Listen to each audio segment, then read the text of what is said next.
ప్రపంచ వ్యాప్తంగా మార్చి 8వ తేదీన అంతర్జాతీయ మహిళా దినోత్సవం పరిసరించుకొని నర్సరావుపేట సిపిఐ కార్యాలయంలో మహిళా దినోత్సవాన్ని నిర్వహించడం జరిగింది।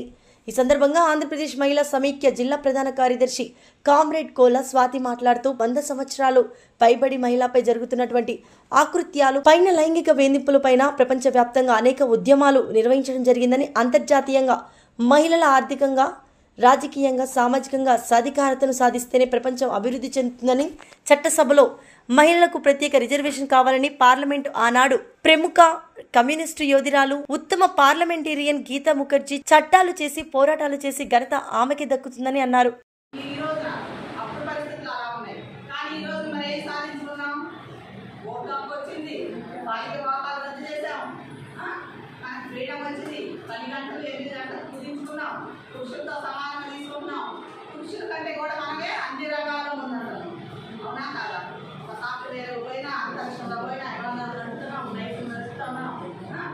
ప్రతి దాంట్లో కూడా మహిళ ఉంటుంది, కానీ కొన్నిసార్లు ఇంకా మనం ఆలోచనలతోనే ఏర్పడిపోతున్నాం। పురుషులతో సమానంగా రాణిస్తున్న అన్ని రంగాల్లో రాణిస్తున్నాం కదా। రాజకీయ రంగం ఉంది, రాజకీయ రంగంలో మనకి ఎంత శాతం కావాలని పోరాటం చేస్తున్నాం, 95 నుంచి చేస్తున్నాం।